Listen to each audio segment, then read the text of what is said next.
বিষ্ণু ঈসা ইসলামের একজন খাদেম ছিল, আপনারা তার নাম জানেন কি নাম? সবাই বলেন আনাস। আওয়াজ করে বলেন বিশ্বনবীর খাদেমের নাম। নামটা কেমন লাগে? ভালো লাগে? ছেলে হইলে রাখবেন তো? রাখবেন? অনেকে আমার জিজ্ঞেস করে যে আমার একটা ছেলের নাম বলে দেন। এই এলাকার যদি কারো সম্ভাব্য আগন্তুক 2-1 মাস পরেই ছেলে পৃথিবীতে আসবে, এর নাম রাখবেন আনাস। নাম কি রাখবেন? খাদিমু রাসূলিল্লাহ, আল্লাহ রাসূল সাল্লাল্লাহু আলাইহি ওয়াসাল্লামের খাদেম। এই খাদেমের কাছ থেকে একটু শোনেন ওনার মালিক কেমন ছিল, শুনবেন নাকি কষ্ট হচ্ছে? সম্মানিত ভাইয়েরা খেয়াল রাখবেন, কোন পীর সাহেবের ব্যাপারে যদি আপনি রিপোর্ট চান, পীর সাহেবের বউয়ের কাছ থেকে শুনবেন। কথা কয় না, বোঝে নাই বোধ হয়। একজন পীর সাহেব হুজুর উনি কেমন, রিপোর্ট নেবেন কার কাছ থেকে? কার কাছ থেকে? বউয়ের কাছ থেকে। একজন বড় সাহেব, বড় নেতা, তার ব্যাপারে যদি রিপোর্ট পেতে চান, আমি কয়েকটা জায়গা বলে দিই, এই জায়গাগুলো থেকে রিপোর্ট নেবেন। 1 নাম্বার তার ড্রাইভার, 1 নাম্বার। 2 নাম্বার তার বাড়ির দারোয়ান, 2 নাম্বার। 3 নাম্বার তার খাদেম, 3 নাম্বার। 4 নাম্বার তার ঘরের কাজের মেয়ে, 4 নাম্বার। এদের কাছ থেকে আসল রিপোর্ট পাওয়া যায়, ঠিক কিনা? এবার বিশ্বনবীর ব্যাপারে বিশ্বনবীর খাদেম কি বলে শুনবেন? বুঝে নাই বোধ হয়। বিশ্বনবীর ব্যাপারে বিশ্বনবীর খাদেম কি কমেন্টস করছে শুনতে চান? খাদেমের নাম আরো জোরে বলতে হবে। আনাস রাদিয়াল্লাহু তাআলা, আনাস রাদিয়াল্লাহু তাআলা আনহু বলেন, বিশ্বনবী যখন মক্কা থেকে মদিনায় হিজরত করে আসলেন, মদিনার অলিতে গলিতে আনন্দের বন্যা বয়ে গেল। তলা আল বাদরু আলাইনা বলে সবাই বিশ্বনবীকে বরণ করে নিল, সবাই বিশ্বনবীর সাথে দেখা করতে আসলো। সবাই যখন আনসারী নারী পুরুষরা দেখা করতে যায়, আমার আম্মাও বলল, আনাস মক্কা থেকে বিশ্বনবী এসেছে, চলো তোমারে নিয়ে দেখা করতে যাই। আনাসের মা আনাস রাদিয়াল্লাহু তাআলা আনহু তখন খুব ছোট্ট, তিনি যে দেখে মানুষের ভিড়ে আনাসকে নিয়ে সামনে যাওয়া যায়, আর তিনি দেখলেন মদিনার অলিতে গলিতে মানুষের ভিড়, আনসারী আবাল বৃদ্ধ বনিতা নারী পুরুষ সবাই বিশ্বনবীর সাথে দেখা করছে। আর যারাই দেখা করছে হাতে কোনো না কোনো হাদিয়া নিয়ে বিশ্বনবীর সাথে দেখা করতেছে। সুবহানাল্লাহ কবেন না? আনসারী যত সাহাবারা বিশ্বনবীর সাথে দেখা করতে এসেছে কি নিয়ে আসছে? কথা কয় না। তাহা দাও তাহাব্বু, হাদিয়া দাও, একে অপরকে হাদিয়া দাও, তোমাদের মধ্যে ভালোবাসার বন্ধনকে বাড়িয়ে দিবে কে? আনাসের মা বললেন, আমি মানুষ ধাক্কাতে ধাক্কাতে বিশ্বনবীর সামনে পর্যন্ত গেলাম, যে দেখি সবাই বিশ্বনবীরে হাদিয়া দেয়। আমি বিশ্বনবীর সামনে যে কাঁদো কাঁদো সরে বললাম, ইয়া রাসূলুল্লাহ ইয়া হাবিবাল্লাহ, লাম ইউবকি রাজুলুন ওয়ালা ইমরাআতুন মিনাল আনসার ইল্লা ক্বাদ আতহাফাকা বিতুহফা। ও নবী, আমি দেখতে পেয়েছি আনসারী এমন কোন নারী নাই, এমন কোন পুরুষ নাই যে আপনাকে আপনার হাতে কোনো না কোনো হাদিয়া দেয় নাই। ওয়া ইন্নী লা আকদিরু আলা যালিকা মা উতহিফুকা বি। কিন্তু ইয়া রাসূলুল্লাহ ইয়া হাবিবাল্লাহ, আমার কাছে তো কোনো টাকা নাই, আমার কাছে কোনো পয়সা নাই, আমার ঘরে এমন কোনো জিনিস নাই যেই জিনিসটা আমি আপনারে হাদিয়া দেব, ইল্লা ইবনি হাদা, আমার এই নার ছেড়া ধন কলিজার টুকরা সন্তান আনাস ছাড়া। ও আখিরি জামানার পয়গম্বর, আমি আমার কলিজার টুকরা আনাসকে আপনারে হাদিয়া দিয়ে দিলাম। ইয়া রাসূলুল্লাহ, মদিনার আনসারী এমন কোন নারী পুরুষ কেউ তো বাকি নাই যে আপনাকে হাদিয়া দেয় নাই, সবাই তো হাদিয়া দিল, কিন্তু আমি তো হাদিয়া দেওয়ার মতো আমার কাছে কিছু নাই। আপনারা কি হাদিস থেকে নেয়া এই গল্পটা বুঝতে পেরেছেন? কথাটা শুনতেছিলেন? আনাস রাদিয়াল্লাহু তাআলা আনহুর মা বললেন, ইয়া রাসূলুল্লাহ, আনসারী এমন কোন নারী নাই, এমন কোন পুরুষ নাই যে আপনারা হাদিয়া দেয় নাই, কিন্তু আমার তো হাদিয়া দেওয়ার মতো কিছু নাই আমার এই কলিজার টুকরা আনাস ছাড়া। কি আর আমি করব, আমার কলিজার টুকরা আনাসকে আমি আপনার দরবারে হাদিয়া দিয়ে দিলাম। ইয়া রাসূলুল্লাহ, আমার ছেলেটারই আপনারা হাদিয়া দিলাম। খুদ হাদা ইয়াখদুমু কামা বাদালাক, আপনার যেই কাজ লাগবে, যেই খেদমতের প্রয়োজন আপনার এই খেদমত করবে। ও নবী, আমি জানি আনাস আপনার বেশি খেদমত করতে পারবে না, আনাস আপনার মেসওয়াক এনে দিবে, অজুর পানি এনে দিবে, জুব্বা লাগলে জুব্বাটা এনে দিবে, ছোটখাটো কাজ করে আপনারে সাহায্য করবে। আমার কলিজার টুকরা সন্তানকে চিরকালের জন্য আমি আপনারে হাদিয়া দিয়ে দিলাম। আনাস রাদিয়াল্লাহু তাআলা আনহু বর্ণনা করছেন, আমি দাঁড়িয়ে দাঁড়িয়ে শুনছি আমার আম্মা বলছে আমি নাকি বিশ্বনবীর জন্য হাদিয়া। সুবহানাল্লাহ পড়েন। এবার খেদমত শুরু করলো সাইয়েদনা আনাস। ছোট্ট মানুষ কি আর করবে, কতটুকু খেদমত আর করতে পারবে? বিশ্বনবীর মেসওয়াকটা এনে দেয়। সুবহানাল্লাহ পড়েন। বিশ্বনবীর আতরের শিশিটা এনে দেয়, বিশ্বনবীর জাইতুনের তেলের বোতলটা আগিয়ে দেয়, বিশ্বনবীর জামাটা প্রয়োজনে বিশ্বনবীর হাতে এনে দেয়।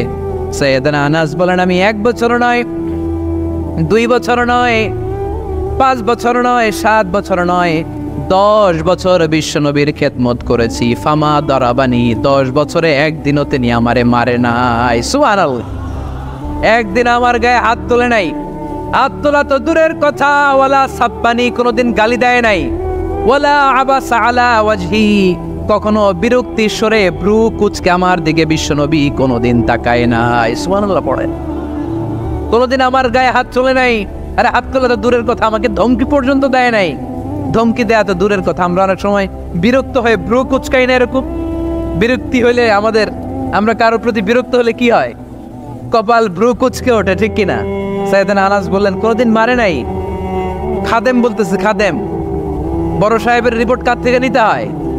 হয় খাদেম, নয় দারোয়ান, নয় ঘরের কাজের মেয়ে, তা না হলে ড্রাইভার।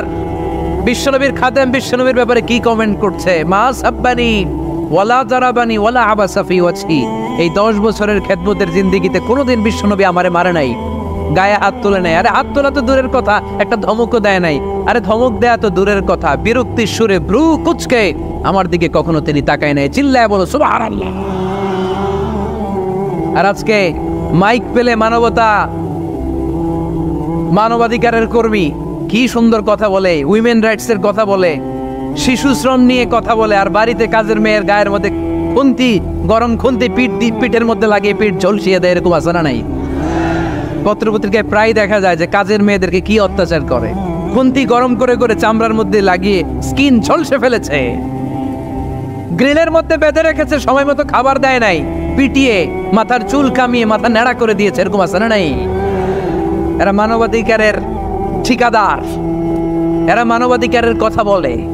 আর বিশ্বনবী ইসলামের খাদেম বিশ্বনবীর ব্যাপারে বলেছে কোনোদিন মায়ের তো দূরের কথা, হাত তোলা তো দূরের কথা, আরে ধমক দেওয়া তো দূরের কথা, বিরক্তির চেহারা নিয়েও কোনোদিন বিশ্বনবী আমার দিকে তাকায় নাই। চিল্লায় পড়েন সুবহানাল্লাহ। বিশ্বনবী একবার সাইয়েদনা আনাস রাদিয়াল্লাহু তাআলা আনহুকে একটা ছোট্ট জিনিস আনতে পাঠালেন। সাইয়েদনা আনাস রাদিয়াল্লাহু তাআলা আনহু জিনিসটা আনতে যে মদিনার অলিতে গলিতে বাচ্চাদের খেলা দেখে জিনিস আনতে ভুলে খেলায় দাঁড়িয়ে গেলেন। ছোট্ট মানুষ, ছোট্ট একটা বাচ্চা যদি আমার সাথে নেই, সে কি আমার প্রয়োজন বুঝবে? আমার সেন্টিমেন্ট যেরকম, বাচ্চা কি ওটা টের পাবে? ছোট্ট আনাসকে বললেন আমার জুব্বা নিয়ে আসুন। বিষ্ণু ইসলাম শাম দেশের জুব্বা পড়তেন, বলতেন জুব্বা নিয়ে এসো। জুব্বা আনতে যখন বেরোলেন আনাস রাদিয়াল্লাহু তাআলা আনহু, দেখলেন মদিনার অলিতে গলিতে বাচ্চারা কুতকুত খেলে। কি খেলে? আপনারা খেলেন? তো এই খেলা দেখে আনাস রাদিয়াল্লাহু তাআলা আনহু ভুলে গেলেন যে বিশ্বনবীর জামা আনতে হবে। উনি ভুলে যে উনিও দাঁড়িয়ে খেলা দেখতে শুরু করলেন। এখন ঘন্টার পর ঘন্টা যায়, আনাসও আসে না, জামাও আসে না। বিশ্বনবী ভাবলেন হায় রে, আনাস মনে হয় ভুলে গিয়েছে, কি আর করা যায়, নিজের জামা নিজেই নিয়ে আসে। বিশ্বনবী বের হলেন জামা আনতে, বের হয়েই দেখে মদিনার গলিতে বাচ্চারা খেলতেছে, ওইদিকে আনাস রাদিয়াল্লাহু আনহু দাঁড়ান। বিষ্ণু ইসলাম কিছু বললেন না, যে উনিও আনাস রাদিয়াল্লাহু তাআলা আনহুর পাশে দাঁড়িয়ে খেলা দেখতে আরম্ভ করলেন। সুবহানাল্লাহ পড়বেন না? সাইয়েদনা আনাস খেলা দেখতে দেখতে হঠাৎ বিশ্বনবীর দিকে চোখ পড়ে গেছে। বিশ্বনবীর চোখের দেখে যখন সাইয়েদনা আনাস রাদিয়াল্লাহু তাআলা আনহুর চোখ পড়ে গেছে, সাইয়েদনা আনাস বলে আমার কলিজাটা এখান থেকে এই দিকে চলে আসছে। ভয়ে, কিসে? ভয়ে। উনি বললেন আমার গলা শুকিয়ে যেতে আরম্ভ করলো, কাঁপতে লাগলাম। আয় হায়, এখন আমার মনে পড়ছে বিশ্বনবীর জামা আনতে পাঠাইছিল, ভুলে গেছে খেলার আবেশে পড়ে। উনি বললেন বিশ্বনবী আমারে ধমক দেন নাই, আমার গায়ে হাত তোলেন নাই, জামা আনতে পাঠাইছি, এখানে খেলা দেখতেছো এটাও বলেন নাই, বিরক্তিও প্রকাশ করেন নাই। বিশ্বনবী শুধু একটা হাসি দিয়েছেন, স্মাইল। কি দিয়েছেন? একটা মুচকি হাসি দিয়েছেন। কি হাসি? সাইয়েদনা আনাস বলে ওই যে ওই দিনের বিশ্বনবীর মুচকি হাসির শাসন মরার আগের দিন পর্যন্ত আমি আনাসকে সোজা রাস্তায় রেখেছি, আর ডানে বায়ে নেয় নাই। শাসন করতে জানলে লাঠি লাগে না, শাসন করতে জানলে ধমক লাগে না, শাসন করতে জানলে পিট্টি দেয়া লাগে না। মুচকি হাসি দিয়েও শাসন করা যায় কি যায় না? সাইয়েদনা আনাস বলেন কোনোদিন মারে নাই, কোনোদিন ধমক দেয় নাই, সব সময় আমাকে আদর করেছে। চিল্লায় পড়েন সুবহানাল্লাহ। এজন্য সব সময় বিষ্ণু ঈসা ইসলাম শ্রমিকদেরকে ভালোবাসতেন। শ্রমে কোনো লজ্জা নাই, লজ্জা হচ্ছে অলসতায়। আজ থেকে এই মাহফিল, এই এত বড় আয়োজন, এত বড় গ্যাদারিং তখনই সার্থক হবে যখন আমরা এই সিদ্ধান্তে আসতে পারবো যে আমরা অলস সময় কাটাবো না, আমরা আমাদের এই সময়গুলোকে প্রোডাক্টিভ ওয়েতে কাজে লাগাবো, কোনো না কোনো কাজের সাথে জড়িত হব। Never under estimate any job, whether it's big or small, বড় হোক বা ছোট হোক, কোনো কাজকে আমরা ছোট করে দেখবো না। যে কোনো কাজ করো না ভাই, যে কোনো কাজ করো তা যেন হয় সবার চেয়ে সবচেয়ে সুন্দর। আমাদের অবসর সময়গুলোকে কাজে লাগানোর দরকার আছে না নাই? আমরা নিজেদেরকে কর্মঠ করে কর্মজীবী হিসেবে, শ্রমজীবী হিসেবে নিজেদেরকে প্রতিষ্ঠিত করতে চাই। রাজি আছো মুসলমান? লক্ষ্মীপুরের যুবক ছেলেরা আওয়াজ করে বলো পারা যাবে? লজ্জা কিসে? লজ্জা কিসে? অনেকে টাঙ্কি মারে এদিক সেদিক ঘুরে আর বলে আমার আব্বা চেয়ারম্যান। আরে তোর আব্বা চেয়ারম্যান, তুই কি? আমার আব্বা MP, member of the parliament. আরে তোর বাবা এমপি, এটা তো তার গৌরব, তোর কি আছে সেটা বল। এজন্য নিজের পায়ে দাঁড়াবো। অলসতার সাথে আমাদের কোনো সম্পর্ক। আজকের এই মাহফিল থেকে আমরা অলসতা, অকর্মণ্যতাকে নো বলে দিলাম। অলসতাকে আমরা কি বললাম? আরো জোরে বলতে হবে, অলসতাকে কি বলবো? আর সব সময় কর্মঠ থাকবো, এনার্জেটিক থাকবো, নিজের পায়ে দাঁড়াবো, আইডিয়া জেনারেট করব, এন্টারপ্রেনার হওয়ার চেষ্টা করব। নতুন নতুন উদ্যোক্তা হওয়ার মাধ্যমে আমরা আমাদের নিজেদের ভাগ্য পরিবর্তনের চেষ্টা করব। কারণ আল্লাহ বলেছেন ইন্নাল্লাহা লা ইউগাইয়িরু মা বিকাওমিন হাত্তা ইউগাইয়িরু মা বিআনফুসিহিম। আল্লাহ তাআলা ততক্ষণ পর্যন্ত কোনো জাতির ভাগ্যের চাকার পরিবর্তন করে না যতক্ষণ পর্যন্ত ওই জাতি নিজে নিজের ভাগ্যের চাকার পরিবর্তন করতে না চায়। চিল্লায় এখন ঠিক কিনা? লাকাদ খালাকনাল ইনসানা ফি কাবাদ। আমি মানব জাতিকে কষ্ট সহিষ্ণু আর কর্ম সহিষ্ণু করে তৈরি করেছি। স্রষ্টা আমাদেরকে সৃষ্টি করে এক সংগ্রামে ঠেলে দিয়েছে। এখানে সংগ্রাম না করলে বেঁচে থাকা যায়? আমাদের সংগ্রামটা শুরু হয়েছে যখন আমরা মায়ের পেট থেকে বেরিয়েছি, ঠিক কিনা? একটা বাবার স্পার্মের মধ্যে 2 কোটি যদি শুক্রাণু না থেকে সেখান থেকে সন্তান হয় না। তার মানে এই 2 কোটি শুক্রাণুর মধ্য থেকে আপনি একজন সফল মানুষ, যিনি বাকি 2 কোটির মধ্য থেকে সব শুক্রাণুগুলোকে হারিয়ে আপনি সফল হতে পেরেছেন। সেখান থেকে দুনিয়ার বুকে আপনি যখন এসেছেন আপনাকে সংগ্রাম করে আসতে হয়েছে। যারা সিজারের মাধ্যমে পৃথিবীতে আসে তাদের এই সংগ্রামটা থাকে না, কিন্তু যারা নর্মাল প্রসেসে পৃথিবীতে আসে তাদের প্রচণ্ড সংগ্রাম করে প্রচণ্ড চাপা খেয়ে পৃথিবীতে আসতে হয়, ঠিক কিনা? কারণ আমাদের সাইজ ছিল অনেক বড়। আমাদের মায়ের যে অঙ্গটা দিয়ে আমরা পৃথিবীতে আসব ওই জায়গাটা ছিল খুবই সরু। আমাকে সংগ্রাম করে, আমাকে যুদ্ধ করে, আমার নিজের অস্তিত্বের প্রমাণ দিয়ে চিৎকার মেরে এই পৃথিবীতে আসতে হয়েছে। চিল্লায় বলো ঠিক কিনা? এজন্য এই পৃথিবীর বুকে আমরা যতদিন থাকবো সংগ্রাম করে বাঁচতে হবে, ঠিক কিনা? সূরাতুল জুমার 10 নম্বর আয়াতে আল্লাহ তাআলা আমাদেরকে কর্মচঞ্চল হতে বলেছেন, কাজ করে খেতে বলেছেন। কাজে লজ্জা নেই, লজ্জা অলসতায়। কাজে লজ্জা আছে? লজ্জা কিসে? অলসতায়, অকর্মণ্যতায়। লেজিনেস খুব খারাপ, কিন্তু অ্যাক্টিভ হওয়া, এনার্জেটিক হওয়া এটা নবীদের সুন্নাত, ঠিক কিনা? তো এই আয়াতের মাধ্যমে আল্লাহ তাআলা গোটা বিশ্বের মানুষদেরকে কাজের প্রতি উৎসাহিত করেছেন। আল্লাহ বলেছেন ফাইদা কুদিয়াতিস সালাতু ফান্তাশিরু ফিল আরদ আবতাগু মিন ফাদলিল্লাহ। যখন সালাত শেষ হয়ে যায় তখন তোমরা জমিনে ছড়িয়ে পড়ো, প্রত্যেকের ওয়ার্ক প্লেসে চলে যাও, কাজ করো। আবতাগু মিন ফাদলিল্লাহ, আর আল্লাহর দেয়া ফদল তালাশ করো, রিজিক তালাশ করো। মসজিদের ভিতরে রিজিক আছে?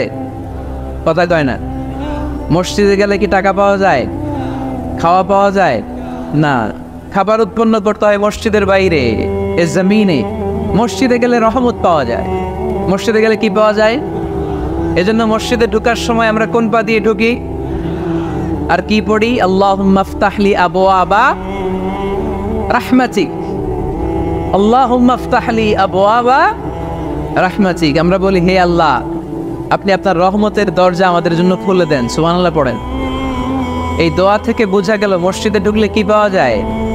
সবাই বলতে হবে, কি পাওয়া যায়? মসজিদে ঢুকলে রহমত পাওয়া যায়, আর মসজিদ থেকে বের হলে রিজিক পাওয়া যায়, ফদল পাওয়া যায়।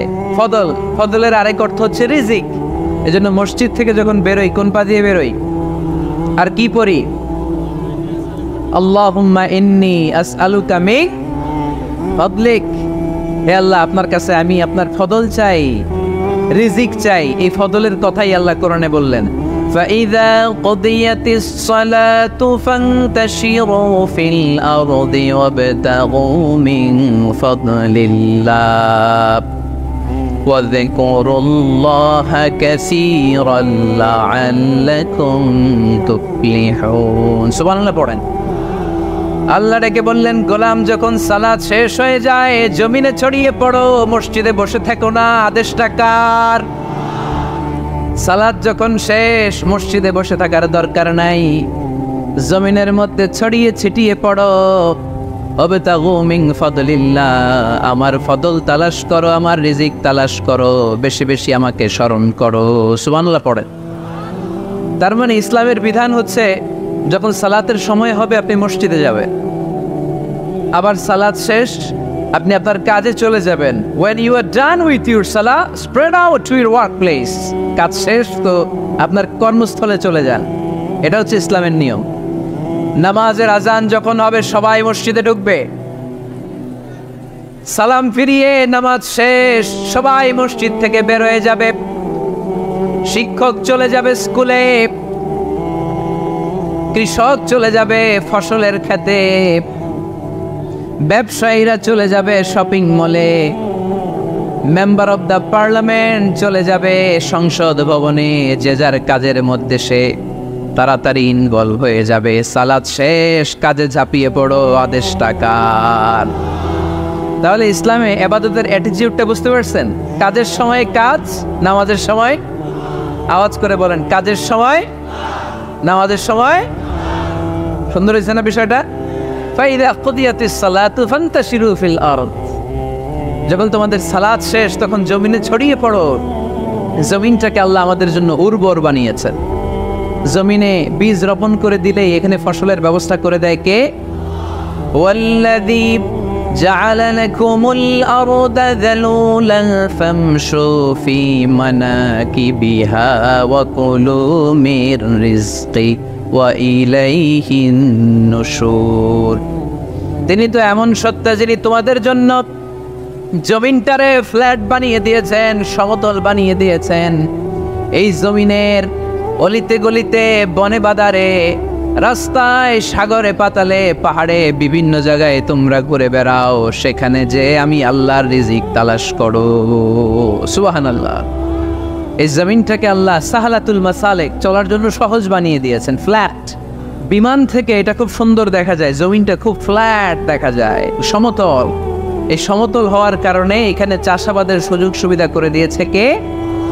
তাহলে বোঝা গেল এই জমিনটা সমতল এবং উর্বর, ভেরি ফার্টাইল ল্যান্ড। আমাদের সালাত শেষ আমরা কাজে চলে যাব, আবার আজান হলে মসজিদে ঢুকে যাব। এটাই হচ্ছে ইসলামের নিয়ম। সাইয়েদনা ওমর ফারুক যখন মসজিদে নববীর ইমাম, তিনি ইয়ামান দেশের কিছু লোকদের সাথে সাক্ষাৎ করলেন। কোন দেশের? ইয়ামান, যুদ্ধ বিধ্বস্ত একটা দেশ এখন। প্রাচীন নগরী হাদরামাউত বা আলাবাক, এই ইয়ামান দেশের কিছু লোকের সাথে তিনি সাক্ষাৎ করলেন। তারা গোল হয়ে বসে থাকে, নামাজের পরে যায় না, বসে বসে সুবহানাল্লাহ পড়ে, আলহামদুলিল্লাহ পড়ে জিকির করে। ওমরে ফারুক ভাবলেন দেখি পরের ওয়াক্তে কি হয়। উনি আসরের নামাজে ইমামতি করতে আসলেন, এসে দেখলেন ইয়ামানের লোকেরা মসজিদের বারান্দায় আশেপাশে বসে আছে, সবাই যায়, এরা যায় না। মাগরিবের সালাতে উনি ইমামতি করতে আসলেন, ওমরে ফারুক নামাজ শেষ করে দেখলেন সবাই চলে যায়, কিন্তু ইয়ামানের লোকগুলো যায় না। এশার সালাত পর্যন্ত তিনি ওয়েট করলেন। এশার নামাজ পড়ে চলে যাওয়ার সময় ওমরে ফারুক দেখলেন সবাই নামাজ পড়ে কাজে চলে যায়, কিন্তু ইয়ামান দেশের লোকগুলো যায় না। ওমরে ফারুক বললেন, মা বালুকুম মা খাতবুকুম, ঘটনা কি? কি হয়েছে তোমাদের? সবাই নামাজ পড়ে চলে যায়, কাজে যায়, তোমরা যাও না কেন? এখানে কি করো?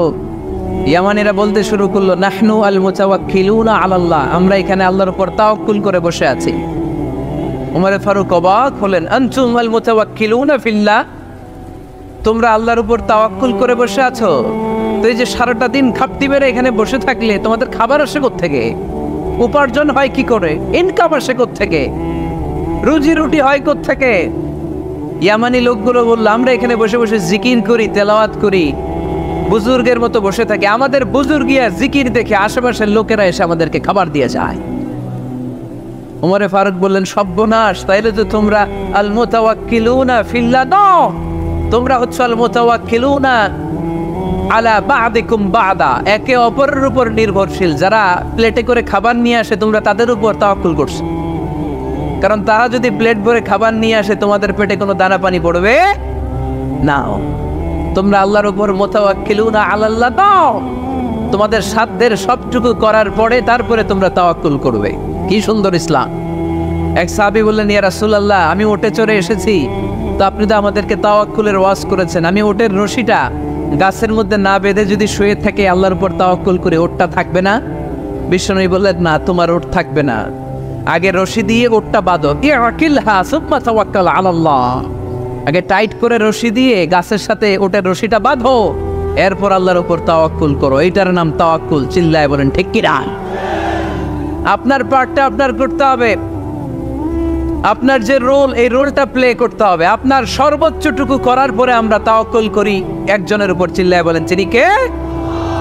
ওমর ফারুক বললেন, তোমরা মুতাওয়াক্কিলুনা আলাল্লাহ নাও, তোমরা বের হয়ে যাও, খবরদার এরপরে কোনো দিন তোমাদেরকে যেন এই মসজিদের মধ্যে ঘাপটি মেরে গোল হয়ে বসে থাকতে না দেখা যায়। কারণ ফাইদা কুদিয়াতিস সালাতু ফান্তাশিরু ফিল আরদ ওয়াবতাগু মিন ফাদলিল্লাহ, ইসলামের বিধান হচ্ছে যখন নামাজ শেষ মসজিদে বসে থাকা যাবে?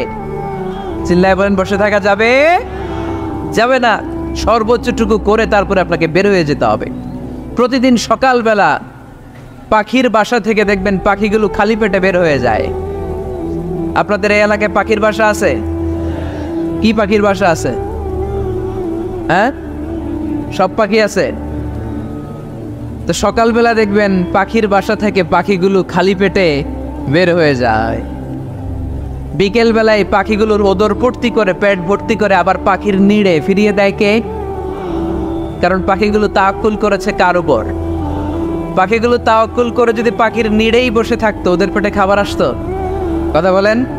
বিশ্বনবী এটাই বললেন, তাকদু খিমাসান ওয়া তারুহু বিতানান, তোমরা যদি পাখির মতো তাওয়াক্কুল করো, মানে আল্লাহর উপর তাওয়াক্কুল করে জমিনে বের হয়ে যাও, তোমাদেরও রিজিকের দায়িত্ব নিয়ে নিবে কে?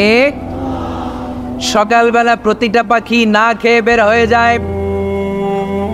একটা পাখির পেটের ভেতরে কোনো দানা পানি নাই, কিন্তু আল্লাহর উপর তাওয়াক্কুল করে পাখিগুলো যখন বের হয়ে যায়, বিকেল বেলা পেট ভর্তি করে, ওদর ভর্তি করে আবার পাখির নিরে পাখিগুলোরে ফিরিয়ে দেয় কে? পাখিগুলোকে আমাদের মতো খাবার জমা করে রাখতে পারে? আমরা তো 7 দিনের বাজার একবারে করে ফ্রিজে রাখি। পাখিদের ফ্রিজ আছে না? আছে।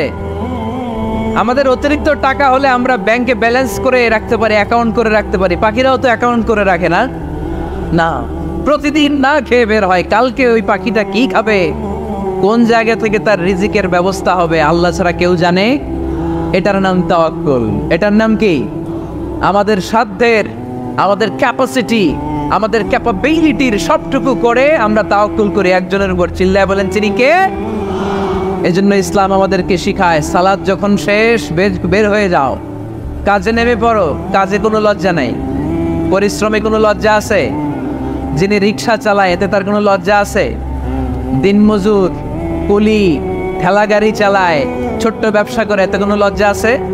লজ্জা নাই। খেয়াল রাখবেন, লজ্জা হচ্ছে অলসতায়। লজ্জা কিসে?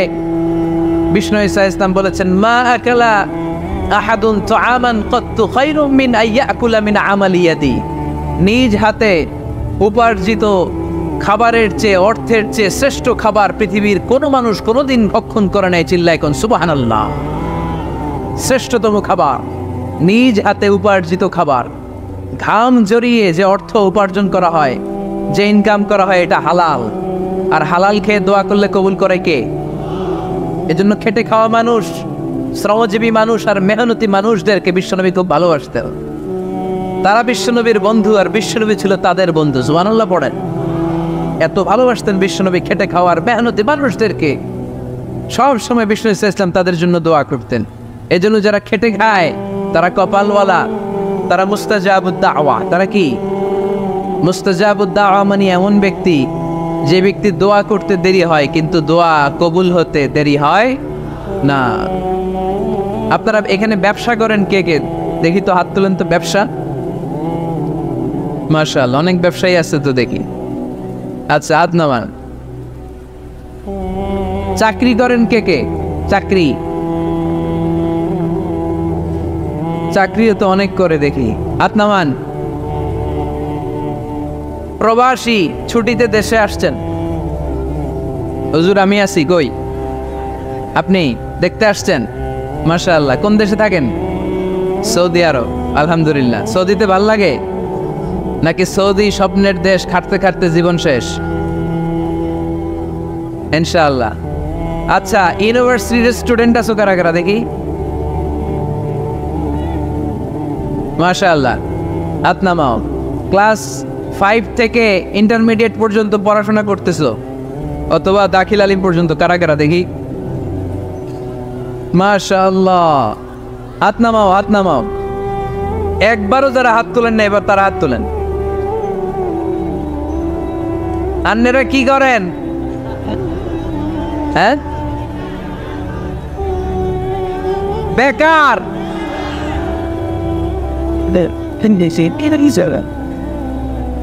বাংলাদেশে চাকরির বাজার খুব মন্দা, ঠিক কিনা? বাংলাদেশ ইন্ডিয়াতে চাকরি পেতে অনেক কষ্ট। সামান্য একটা পদের জন্য যেখানে চেয়েছে ক্লাস 8 পাস, এখানে ডবল মাস্টার ডিগ্রি অ্যাপ্লাই করছে কয়েক লক্ষ। এজন্য আমাদেরকে উদ্যোক্তা হতে হবে। You have to be the entrepreneur. আমাদের উদ্যোক্তা দরকার, বেশি বেশি নতুন নতুন উদ্যোক্তা। নিজেই এমন আইডিয়া নিয়ে আসবে যেই আইডিয়া বিক্রি করে দুর্দান্ত আইডিয়া দিয়ে তুমি পুরো দেশ কাঁপিয়ে দিতে পারা যাবে না লক্ষ্মীপুরের ছেলেরা? আইডিয়ার অনেক দাম। You have to generate new ideas. নতুন নতুন আইডিয়া এনে মানুষ গোটা বিশ্বকে তাক লাগিয়ে দিচ্ছে। এই যে কত কয়েক বছর আগে কারের একটা রাইড চালু হয়েছে, নাম হয়েছে উবার। কি নাম? ঢাকায় যারা চলাফেরা করেন তারা হয়তো চড়েছেন। উবারের নাম শুনছেন না? এই উবার কোম্পানি কি করে জানেন? নিজেদের ব্যবসা নাই, পুঁজি নাই, পাত্তি নাই, অফিস নাই, কিচ্ছু নাই, কোটি কোটি টাকা হাতায় নিচ্ছে। Just idea, just they are generating new ideas. নতুন নতুন আইডিয়া দিয়ে গোটা বিশ্ব কাঁপিয়ে নিয়েছে একটা মোবাইল অ্যাপসের মাধ্যমে। কিসের মাধ্যমে? Mobile apps. একটা কোম্পানি খুলেছে, গোটা বিশ্বের সব প্রাইভেট কারওয়ালারা ওইখানে রেজিস্ট্রেশন করে আপনি মোবাইলে কোথায় যাবেন, কোত্থেকে যাবেন লিখবেন, গাড়ি আপনার বাড়ির সামনে এসে হাজির। তার একটা পার্সেন্টেজ ওই উবার কোম্পানি পায়। ইউনাইটেড স্টেটস অফ আমেরিকার একটা স্টেট আছে সান ফ্রান্সিসকো, ওইখান থেকে শুরু করছে। 775টা সিটিতে ওদের অপারেশন আছে। বাংলাদেশে ঢাকাতেও আছে। আমি মালয়েশিয়াতে থাকি, ওখানেও আছে, ওখানেও আমরা চড়ি। প্রায় 63টা দেশে ওদের কাজ বাজ আছে। গত বছরে 2018 সালে ওদের প্রফিট ছিল, রেভিনিউ ছিল 11.27 billion US dollar, 11.27 US billion dollar. Just they are selling their ideas. নতুন নতুন আইডিয়া দিয়ে গোটা বিশ্ব কাঁপাচ্ছে। এই উবার যখন চালু হলো, আমি তখন মালয়েশিয়ায়, শুনলাম বাংলাদেশে নতুন আর একটা বাইর হয়েছে, পাঠাও। কি নাম? এটা বোধহয় সারা বাংলাদেশ ব্যাপী হয় নাই, 3টা জায়গায়, সিলেটে, চট্টগ্রামে আর ঢাকায়। এরা আরো চালাক। বাংলাদেশের ছেলেপেলেদের মাথায় চিকন চিকন অনেক বুদ্ধি। এরা ভাবলো এই উবার দিয়ে আর আমরা কত আগাবো, আমাদের গাড়ি আরো ছোট করতে হবে। এরা মোটরসাইকেল রাইড দেওয়া শুরু করছে। জ্যামের শহর ঢাকা, চিপা চাপা দিয়া এরা আপনারা নিয়ে জায়গা মতো পৌঁছায় দিবে। তো এই যে উবারের পরে আমাদের ছেলেরা বানাইলো পাঠাও। এরপরে কত কিছু বানাচ্ছে ছেলেপেলেরা, আমি তো এগুলো দেখে অবাক। রকমারি.com নাম শুনছো? বিক্রয়.com নাম শুনছো? ঘরে বসে বসে কোটি কোটি টাকা হাতিয়ে নিচ্ছে তারা। Just they are selling their ideas. যেহেতু আমাদের চাকরি কম, ওই চাকরির বাজারে আমরা লাইন দিতে চাই না। আমাদের মেধাকে খাটিয়ে খাটিয়ে আমরা নতুন তরুণ উদ্যোক্তা বানাতে চাই। চিল্লায় বলো ঠিক কিনা? উদ্যোক্তা যত বাড়বে ততই দেশের কল্যাণ হবে। মানুষ তাদের আইডিয়াকে কাজে লাগিয়ে গোটা বিশ্বকে তাক লাগিয়ে দিচ্ছে। আমরা আমাদের সমতল ভূমিতে চাষ করতে চাই না। মালয়েশিয়াতে একটা এলাকা আছে ক্যামেরুন হাইল্যান্ড, ওরা পাহাড়ের মধ্যে চাষাবাদ করে গোটা মালয়েশিয়ার খাদ্যদ্রব্যের অভাবকে মুক্ত করে দিয়েছে।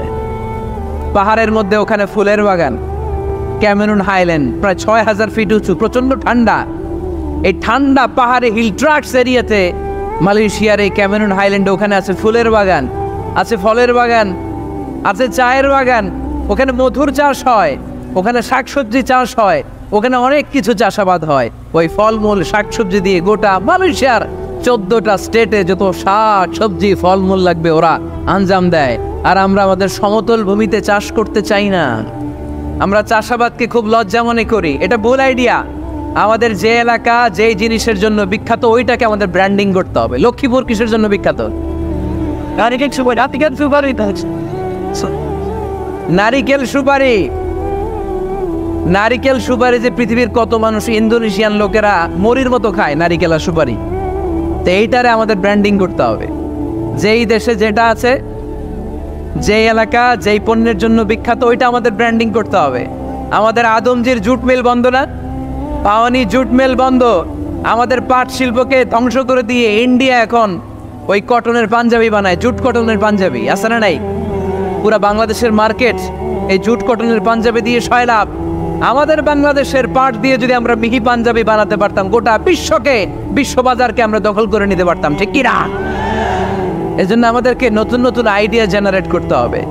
চাকরির পিছনে বসে থাকলে চলবে না। আর আজান যদি হয়ে যায় ছুটে যাব মসজিদে, আর নামাজ শেষ হলে আমরা আমাদের কাজের দিকে চলে যাব। চিল্লায় বলেন ঠিক কিনা? যেটাই করবো আমরা ভালোভাবে করব। আল্লাহ বলেছেন লিয়াবলুয়াকুম আইয়ুকুম আহসানু আমালা। লক্ষ্মীপুরের ভাইয়েরা আওয়াজ করে উত্তর দেন, আওয়াজ করে উত্তর দিতে হবে। জান্নাতে যেতে হলে 100তে কত নাম্বার পেতে হবে? হ্যাঁ, হয় নাই 51। কি নাম তোমার? হ্যাঁ, ফরহাদ। জান্নাতে যেতে হলে 100তে আমার দরকার 51। 100তে কত লাগবে? ফাআম্মা মান সাকুলাত মাওয়াজিনুহু ফাহুয়া ফি আইশাতির রাদিয়া। সেদিন মিজানের পাল্লা যার ভারী হয়ে যাবে সে আনন্দ উৎসবে থাকবে। তো মিজানের পাল্লা ভারী হওয়ার জন্য 100তে আমার কত পাওয়া লাগবে? কত পাওয়া লাগবে? 51 পেলেই হয়ে যাবে। এজন্য আল্লাহ বলছেন লিয়াবলুয়াকুম আইয়ুকুম আহসানু আমালা। যেটাই করবে ভালোভাবে করবে। আল্লাহ এটা পরীক্ষা করতে চান যে আমরা ভালোভাবে কে কতটুকু আমল করেছি। যারা আরবি বোঝেন আলেম ওলামা আপনারা জানেন, এখানে আল্লাহ বলেননি লিয়াবলুয়াকুম আইয়ুকুম আকসারু আমালা।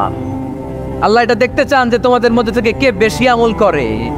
এটা বলছে আল্লাহ? বলে নাই। আল্লাহ বলেছে লিয়াবলুয়াকুম আইয়ুকুম আহসানু আমালা, যে ভালো করে করে। এজন্য আমরা যাই করি না কেন কি করে করব? আওয়াজ করে বলতে হবে। কেমন করে করব? যে কোনো কাজ করো না ভাই, যে কোনো কাজ করো তা যেন হয় সবার চেয়ে সবচেয়ে সুন্দর। পড়েন, যে কোনো কাজ করো না ভাই, যে কোনো কাজ করো তা যেন হয় সবার চেয়ে সবচেয়ে সুন্দর। পড়েন, যে কোনো কাজ করো না ভাই, যে কোনো কাজ করো তা যেন হয় সবার চেয়ে সবচেয়ে সুন্দর। হোক না সেটা পড়া লেখা, রঙের ভাষায় ছবি আঁকা। পড়েন, হোক না সেটা পড়া লেখা, রঙের ভাষায় ছবি আঁকা। হোক না সেটা সামান্য কাজ কিংবা মহত্তর, তা যেন হয় সবার চেয়ে সবচেয়ে সুন্দর। যে কোনো কাজ করো না ভাই, যে কোনো কাজ করো তা যেন হয় সবার চেয়ে সবচেয়ে সুন্দর। চিৎকার করে বলেন ঠিক কিনা? আমরা যেটাই করি না কেন এটা ভালো করে করার দরকার আছে না নাই? এজন্য কাজে আর শ্রমে কোনো লজ্জা নাই। লজ্জা হচ্ছে অলসতায়। লজ্জা কিসে?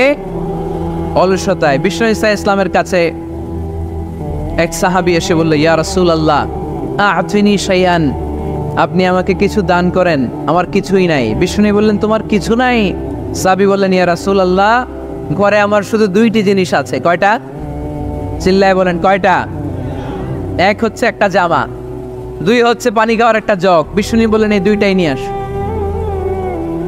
বিশ্বনবীর কথা শুনে ওই সাহাবী ঘর থেকে জামা নিয়ে আসলেন, পানি খাওয়ার জগ নিয়ে আসলেন। বিশ্বনবী সাল্লাল্লাহু আলাইহি ওয়াসাল্লাম ওনার মোবারক হাত দিয়ে এক হাতে জামা ধরে আরেক হাতে পানির জগটা ধরে সাহাবীদের দিকে উদ্দেশ্য করে বললেন, মাইয়াশতারি হাদাইন, এই দুইটা জিনিস কেনার মতো কে কে আছে দেখি। কয়েকজন হাত তুললো। বিশ্বনবী বললেন, কত দিয়ে কিনবা? এক সাহাবী বলে, ইন্নী আশতারি হিমা বিদিরহাম। ও নবী, যদিও এগুলো আমার দরকার নাই, কিন্তু আপনি যেহেতু নিলামে ডাক তুলেছেন, ইয়া রাসূলুল্লাহ, ইয়া হাবিবাল্লাহ, আপনার সম্মানে আমি 1 দিরহাম দিয়ে দুইটা জিনিস কিনে নেব। 1 দিরহাম, একটা জামা, একটা পানি খাওয়ার জগ, দাম কত? 1 দিরহাম। বিশ্বনবী বললেন, না না, 1 দিরহাম তো অনেক কম হয়ে যায়। মাইয়াজিদু আলা যালিক, এর চেয়ে বেশি দামে কে কিনবা? আরেক সাহাবী হাত তুলে বলতে লাগলো, ইয়া রাসূলুল্লাহ, ইয়া হাবিবাল্লাহ, ওয়া ইন্নী আশতারি হিমা বিদিরহামাইন, আমি এই জামাটার পানি খাওয়ার জগটা 1 দিরহাম নয় 2 দিরহামের বিনিময়ে কিনতে চাই। বিষ্ণু ইসা ইসলাম ওই সাহাবাকে দিয়ে দিলেন। দিয়ে 2 দিরহাম নিয়ে যে লোকটা ভিক্ষা করতে এসেছিল তার হাতে 2 দিরহাম দিয়ে বললেন, যাও 1 দিরহাম দিয়ে ঘরে খাবার কিনে দিয়ে আসো, আরেক দিরহাম দিয়ে একটা কুঠার কিনে নিয়ে আস। শুনতেছেন? কি কিনে নিয়ে আসো? কুঠার দিয়ে কি করে? গাছ কাটে। ওই সাহাবী কুঠার কিনে নিয়ে আসার পরে বিশ্বনবী নিজ হাতে কুঠারের মধ্যে একটা কাঠের হাতল লাগাই দিলেন। আল্লাহু আকবার! হাতল ছাড়া কুঠার ইউজ করা যাবে? বিশ্বনবী নিজ হাতে ওই কুঠারের ভিতরে একটা হাতল লাগাই দিলেন আর বললেন, লা উরিদু আন আরাকা 15 আইয়াম, এই কুঠার নিয়ে জঙ্গলে যাও, গায়ে অনেক শক্তি আছে, কাঠ কাটো, এই কাঠ কেটে বাজারে বিক্রি করো, সামনের 15 দিন যেন আমি আমার চোখের সামনে তোমার না দেখি। বিশ্বনবীর পরামর্শ অনুযায়ী কুঠার নিয়ে ওই সাহাবী জঙ্গলে চলে গেলেন। কাঠ কেটে বাজারে বিক্রি করতে করতে 15 দিন পরে 10 দিরহাম নিয়ে বিশ্বনবীর দরবারে হাজির হয়ে গেলেন। 10 দিরহাম নিয়ে বিশ্বনবীর কাছে হাজির হয়ে গেলেন। সাহাবী এসে বলল, ইয়া রাসূলুল্লাহ, এখন আর আমার ভিক্ষা করা লাগে না, আমার গায়ে অনেক শক্তি আল্লাহ দিয়েছে, আই এম ভেরি এনার্জেটিক। আপনার দেয়া বরকতের কুঠার দিয়ে আমি কাঠ কেটে কেটে স্বাবলম্বী হতে শুরু করেছি। সুবহানাল্লাহ পড়ে। আমি এখন 10 দিরহামের মালিক। বিশ্বনবী বললেন, লা আইয়াহতাতিবা আহাদুকুম হুসমাতান আলা যাহরিহি খায়রুম মিন আইয়াসআলা শাইআন ফায়ু'তিয়াহু আও ইয়ামনাহু। যাদের গায়ে শক্তি আছে তারা ভিক্ষা না করে কাঠ কেটে পিঠে সেই বোঝা নিয়ে বাজারে বিক্রি করা অনেক ভালো, কারণ কারো কাছে যদি তুমি হাত পাতো সে দিতেও পারে, নাও দিতে পারে, আর কষ্ট করলে কষ্ট কোনোদিন বৃথা যায় না। চিল্লায় বলেন ঠিক কিনা? বিষ্ণু ইসা ইসলামের অনুপ্রেরণায় এই সাহাবা অল্প কিছুদিনের ব্যবধানে স্বাবলম্বী হয়ে গেলেন। What is the moral of the story? বিশ্বনবীর এই প্রফেটিক স্টোরি থেকে আমাদের কি শিক্ষা? লেসন নাম্বার 1, বিশ্বনবী চাইলেই ওই 2 দিরহাম দিয়ে বলতে পারতো, যাও খাবার দাবার কিনে ফ্যামিলিতে দিয়ে আসো। সে ওই 2 দিরহাম নিয়ে খাবার দাবার কিনে ফ্যামিলিকে খাইয়ে রাত্রে আবার ভিক্ষায় নামতো। কথা কন, রাত্রে কি করতো? ভিক্ষায় নামতো। বিষ্ণু ইসা ইসলাম তাকে কাজ করে খাওয়ার জন্য উৎসাহ দিলেন। পাশাপাশি বিষ্ণু ইসা ইসলাম পার্মানেন্ট সলিউশন দিলেন। এজন্য পার্মানেন্ট সলিউশনের ব্যবস্থা করতে হবে। অনেকে আমরা যাকাত দেই, যাকাতের শাড়ি দেই, যাকাতের লুঙ্গি দেই, আছে না নাই? লক্ষ্মীপুরে এরকম দেয় নাকি? কি দেয়?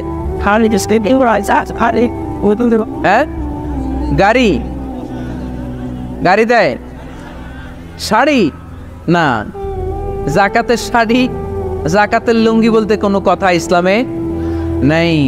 এগুলো খুব কম দামি শাড়ি, যাদেরকে এগুলো দেয়া হয় তাদেরকে অপমান করা হয়, ঠিক কিনা? আল্লাহ বলেছেন, ওয়ালাকাদ কাররামনা বানি আদম, I have dignified the status of the sons of Adam. আমি আদমের সব সন্তানদেরকে সম্মানিত করেছি। সুবহানাল্লাহ পড়েন। আপনাদের চেয়ে সম্মানিত কেউ আছে? মানুষের চেয়ে সম্মানিত গোটা বিশ্বে আর কোনো মাখলুকাত আছে? নাই। এজন্য যাকাতের শাড়ি দেয়া যাবে না, যাকাতের লুঙ্গি দেয়া যাবে না। যাকাতের শাড়ি আপনারা দেখছেন, এটারে একবার ধোয়ার পরে দ্বিতীয়বার পরা যায় না। মশারি কি পাতলা, এর চেয়েও পাতলা। এই জন্য যাকাতের শাড়ি, যাকাতের লুঙ্গি বলতে ইসলামে কোনো পরিভাষা নাই। আপনাকে স্বাবলম্বী করে দেওয়ার চেষ্টা করতে হবে। যারা লক্ষ্মীপুর জেলায় বিজনেস ম্যাগনেট আছেন, তারা একসাথে হয়ে একটা স্ট্রং জাকাত ম্যানেজমেন্ট প্ল্যাটফর্ম করতে পারেন, যেখান থেকে আপনারা বিভিন্ন থানায় বিভিন্ন গ্রামে বাছাই করে করে কিছু ভাইদেরকে জাকাত দিতে পারেন স্বাবলম্বী করার উদ্দেশ্যে। যেই ফ্যামিলিকে আছে, কি নাম এটা, পল্লী উন্নয়ন ক্লাব, মাশাআল্লাহ, জাকাত ফান্ড দিয়ে বিদেশে লোক পাঠায়। এর চেয়ে সুন্দর পদ্ধতিতে জাকাত বিতরণ আর হতে পারে? যেই লোকটাকে, যেই ছেলেটাকে বিদেশে পাঠানো হয়েছে, ওই ফ্যামিলিটা আর কোনোদিন জাকাতের শাড়ি নেওয়ার জন্য লাইনে দাঁড়াবে? যেই ছেলেটাকে ওনারা অস্ট্রেলিয়ান গাভী কিনে দিছে, দুধ বিক্রি করে যেই ফ্যামিলিটা স্বাবলম্বী হতে শুরু করেছে, তারা আর কোনোদিন জাকাতের লাইনে যেয়ে দাঁড়াবে না। এজন্য জাকাত দিতে হবে স্বাবলম্বী করার জন্য। ইসলাম আমাদেরকে এটাই শিখিয়েছে, কাজ করে খেতে।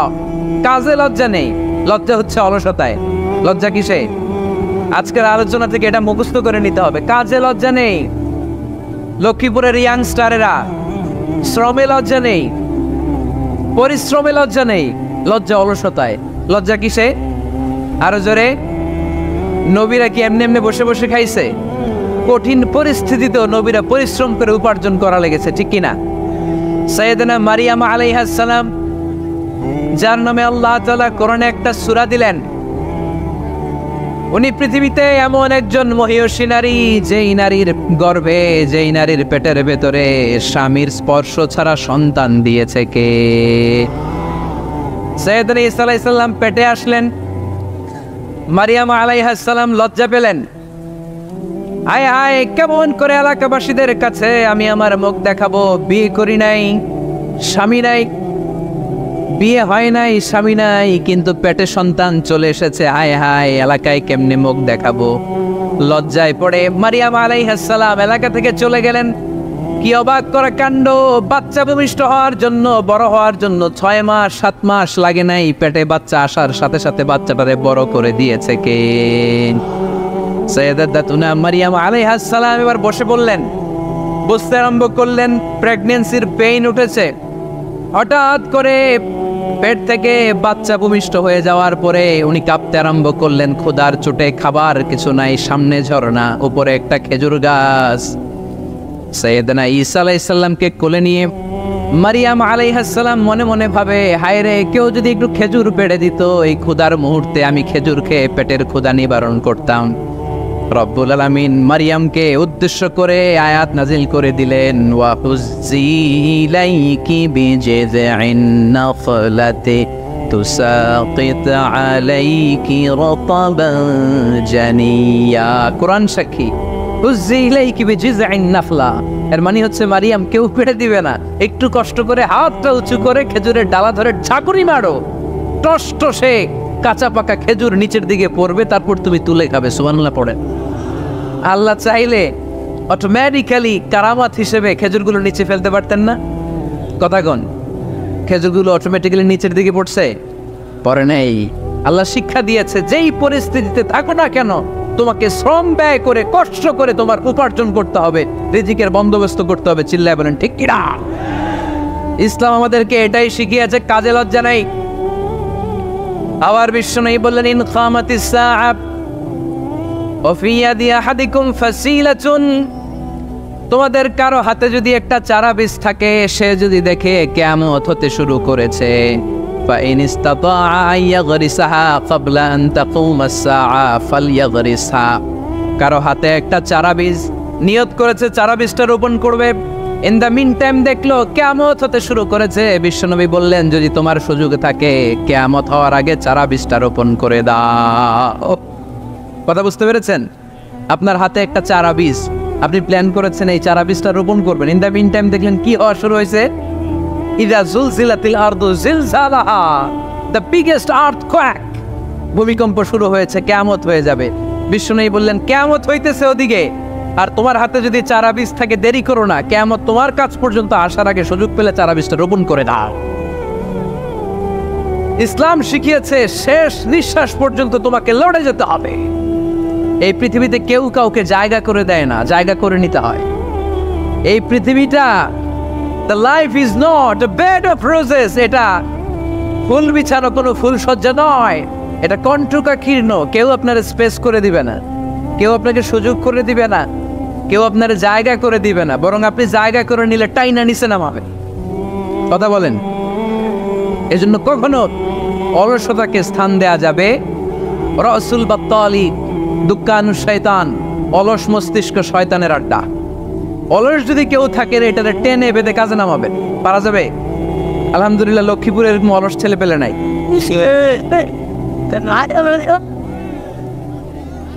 আছে। আমরা আজকে অলসতাকে নো বলে যাবো এই মাহফিল থেকে। অলসতাকে আমরা কি বলবো? আওয়াজ করে বলতে হবে। অলসতাকে কি বলবো আমরা? মুমিনের জীবনে কোনো অলসতা নাই। অলস হয় মুনাফিকরা। অলস হয় কারা? চিল্লায় বলতে হবে। মুমিনরা অলস হয়। অলস হয় কারা?